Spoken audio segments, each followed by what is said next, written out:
এই যে কিয়ামতের ময়দানে আল্লাহ ডাকছেন আমরা কিন্তু শুনতে পারি না। মুসলমান ভাইরা আমার সুন্দর একটা দৃষ্টান্ত দিলে আপনারা ভালো করে বুঝবেন। দুনিয়ার বুকে অনেক মানুষের কান আছে তারা কিন্তু শুনতে পারে না। দুনিয়ার বুকে অনেক মানুষের মুখ আছে তারা কিন্তু বলতে পারে না।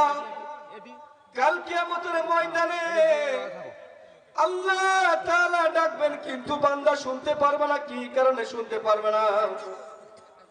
মুসলমান ভাইরা আমার ভালো করে বুঝবেন।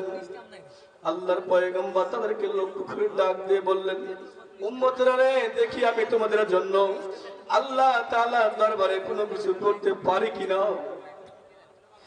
এই কথা বলার সঙ্গে সঙ্গে আল্লাহর পয়গম্বর রাসূল নবী সাল্লাল্লাহু আলাইহি ওয়াসাল্লাম আল্লাহ রাব্বুল আলামিনের কুদরতি পায়ের মধ্যে পড়িয়া আল্লাহ তাআলাকে ডাক দিয়ে বলতেছেন, রব্বুল আলামিন, ও দরদি আল্লাহ, আমার কিছু গুনাহগার উম্মত, আল্লাহ আপনার কিছু গুনাহগার বান্দা, আল্লাহ গো তারা তো গুনাহগার, কেমনে হবে আজকে পার মাবুদ মওলা, তুমি একটু পারের ব্যবস্থা করিয়ে দাও। আল্লাহ তাআলা ডাক দিয়ে বললেন, ও হাবিব, তুমি মাথা উঠাও, তুমি মাথা উঠাও। নবী গো, তোমার চিন্তিত হওয়ার কোনো কারণ নাই, তোমার পেরেশানি হওয়ার কোনো কারণ নাই। মুসলমান ভাইরা আমার, শুধু তাই নয়, আল্লাহর পয়গম্বর রাসূল সাল্লাল্লাহু আলাইহি ওয়াসাল্লাম জাহান্নামের গেটের সামনে যাইয়া জাহান্নামের গেট ধরে বলবেন, রব্বুল আলামিন, ও দরদি আল্লাহ, জাহান্নামে যদি দেওয়াই লাগে মাবুদ মাওলা, আমি পয়গম্বর জাহান্নামের আগুনের মধ্যে জ্বালাও, কিন্তু আমার কোন গুনাহগার উম্মতদেরকে জাহান্নামের আগুনের মধ্যে জ্বালায়ও না। মুসলমান ভাইরা আমার, কথাগুলো দিল দিয়ে বোঝার চেষ্টা করবেন। আল্লাহর পয়গম্বর রাসূল নবী সাল্লাল্লাহু আলাইহি ওয়াসাল্লাম মসজিদে নববীর মধ্যে সাহাবায়ে কেরাম রাদিয়াল্লাহু তাআলা আনহুদেরকে নিয়ে মুশারার মধ্যে বসেছেন, দ্বীনের আলোচনা করতেছিলেন। এমন পর্যায়ে একটা বিকট আওয়াজ শুনতে পাওয়া যায়।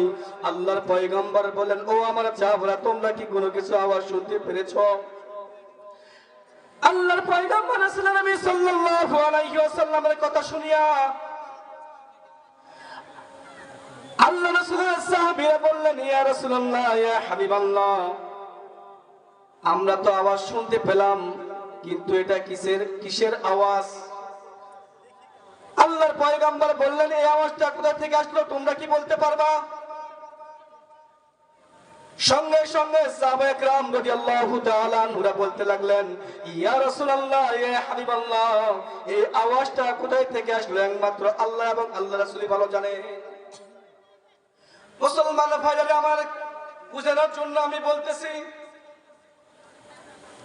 আল্লাহর পয়গম্বর রাসূল নবী সাল্লাল্লাহু আলাইহি ওয়াসাল্লাম তাদেরকে লক্ষ্য করে বললেন, ও আমার সাহাবারা,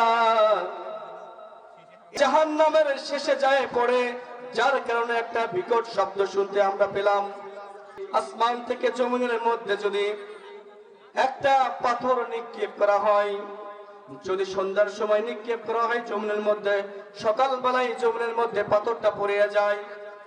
আবার সকালবেলা যদি আসমান থেকে জমিনের মধ্যে যদি পাথর নিক্ষেপ করে দেওয়া হয়, তাহলে সন্ধ্যার সময় পড়ে যায়। অর্থাৎ আসমান এবং জমিনের দূরত্বটা হচ্ছে 500 বছরের রাস্তা। এই 500 বছরের রাস্তা যদি 12 ঘন্টার মধ্যে যদি পাথরটা আসমান থেকে যদি জমিনের মধ্যে পড়ে যায়, মুসলমান ভাইরা আবার এবার চিন্তা করে দেখেন, 70,000 বছর যে পূর্বে যে পাথরটা জাহান্নামের মধ্যে নিক্ষেপ করা হয়েছিল, তাহলে এবার চিন্তা করে দেখেন জাহান্নাম কত বড়। মুসলমান ভাইরা আবার, আল্লাহ রাসূল সাল্লাল্লাহু আলাইহি ওয়াসাল্লাম বলেন, এই জাহান্নাম এত ভয়ানক জাহান্নাম, ওই জাহান্নামকে কাল কিয়ামতের ময়দানে এমন ভাবে তোলানো হবে, আল্লাহ রাসূল বলেন ওই জাহান্নামের ৭০,০০০ লাগাম থাকবে, আর প্রত্যেকটা লাগামের পিছনে থাকবে ৭০,০০০ ফেরেশতা। মুসলমান ভাইরা আমরা, কাল কিয়ামতের ময়দানে যখন জাহান্নামকে হাজির করানো হবে, জাহান্নাম এমন ভাবে চিৎকার মারবে, এমন ভাবে গর্জন মারবে, সঙ্গে সঙ্গে কাফের ব্যক্তিদের পিত্তিটা গলে যাবে।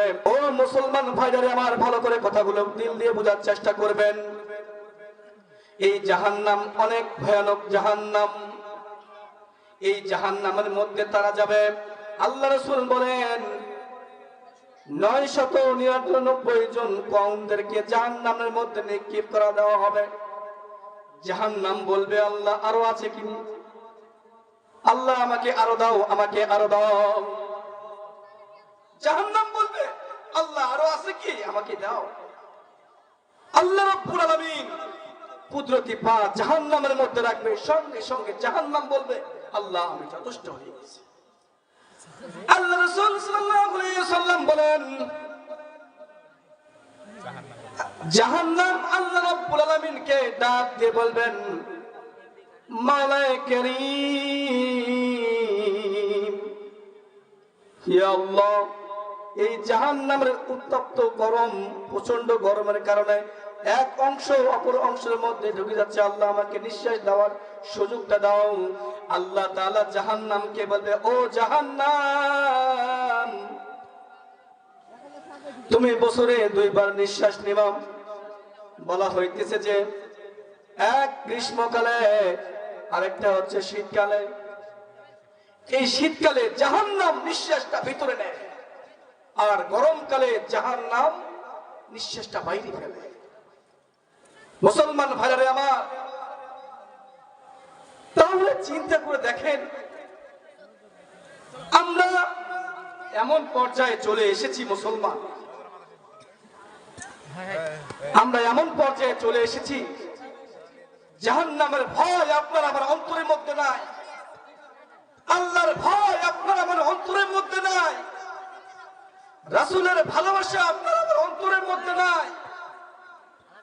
আল্লাহর মহব্বত, রাসূলের মহব্বত যদি আপনার আমার অন্তরের মধ্যে থাকতো, তাহলে আপনার আমার দ্বারা কোনদিন খারাপ কাজ হইতো না। কথা বলেন ঠিক?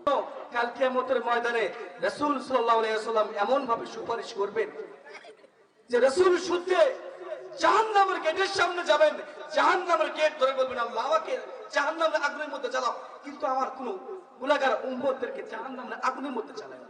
এবার চিন্তা করে দেখেন, আপনি আমি কেমন দামি উম্মত। মুসলমান ভাই, দুনিয়ার মুহাব্বত, দুনিয়ার টাকা পয়সা, ধন সম্পদ, গাড়ি বাড়ি নারী, এগুলোর মুহাব্বত যার অন্তরের মধ্যে থাকবে, আমার ভালোবাসা তার অন্তরের মধ্যে যদি না থাকে, সে কোনদিন আমার উম্মত হতে পারে না। মুসলমান ভাই, আল্লাহ রাব্বুল আলামিন বলেন, বান্দারে, ওই শিশুকালে তোমাকে আমি কিভাবে হেফাজত করেছিলাম তুমি একটু চিন্তা করে দেখো। দুনিয়ার সমস্ত মানুষ ঘুমাইলো, কিন্তু আমি মাওলা ঘুমাই নাই। লা তাখুযু সিনাতুন ওয়ালা নাউম। দুনিয়ার সব ঘুমিয়ে গিয়েছে, আমি মাওলা ঘুমাই না। যখন আমি দেখলাম তোমার এই হাত, তোমার মার হাতটা যখন তোমার নাকের মধ্যে পড়লো, আমি আল্লাহ দরদি আল্লাহ তোমার নাক থেকে তোমার মার হাতটা আমি সরাইয়া দিলাম। বান্দারে, তুমি হাঁটো, তুমি হাঁটো, রাস্তায় হাঁটো, তোমাকে কে হেফাজত করে রে বান্দা? তুমি রাস্তায় হাঁটো, তুমি রাস্তায় হাঁটো, তুমি এরকম ভাবে যানবাহন নিয়ে তুমি রাস্তার মধ্যে চলাফেরা করো, তোমাকে কে হেফাজত করে রে বান্দা? তুমি একটু চিন্তা করে দেখো। রাত্রে বেলা তুমি ঘুমাও, তোমাকে কে হেফাজত করে রে বান্দা? আল্লাহ রাসূল সাল্লাল্লাহু আলাইহি ওয়াসাল্লাম আমাদেরকে দোয়া শিখাইছেন, আল্লাহুম্মা বিসমিকা আমুতু ওয়া আহইয়া। আল্লাহ তোমার নামে মরলাম, আল্লাহ তোমার নামে জীবিত হব। এইখানে মৃত্যুর কথা কেন বললেন মুসলমান ভালো করে বুঝবেন। আল্লাহ আমি তোমার নামে মরলাম, তোমার নামে জীবিত হব, এই কথা আল্লাহ রাসূল সাল্লাল্লাহু আলাইহি ওয়াসাল্লাম কেন উল্লেখ করলেন? অবশ্যই কারণ আছে। যখন আমরা ঘুমাই, মরার মতো তো হয়ে যাই, আমাদের কোনো বলার শক্তি থাকে না। এই ঘুমের ঘরের মধ্যে যদি একটা পিঁপড়া যদি নাকের মধ্যে ঢুকে যায়, কেমন কষ্ট পাই আপনারা ভালো করে বুঝবেন। আল্লাহ বলেন, বান্দারে, তোমাকে আমি এত বড় শরীর দান করলাম, জিসিম মোবারক দান করলাম। এই যে তুমি রাত্রের বেলা যখন তুমি ঘুমাও, তোমাকে যদি একটা সাপ কামড় দেয়, বলার কারো কোনো শক্তি নাই যে কিভাবে তুমি মারা গেলে। আল্লাহ তাআলা বলেন, বান্দারে মাঝে মধ্যে আমি তোমাদেরকে পরীক্ষা করে থাকি, মাঝে মধ্যে ঘুমের ঘরে এরকম ভাবে তোমাদেরকে আমি পরীক্ষা করে থাকি। আল্লাহ রাব্বুল আলামিন বলতে চাচ্ছে, বান্দারে তোমাকে তে আমি হেফাজত করি সব দিক থেকে, সর্ব সময়, সর্ব হালতে, সর্ব অবস্থায় আমি মাওলা তোমাদেরকে হেফাজত করি।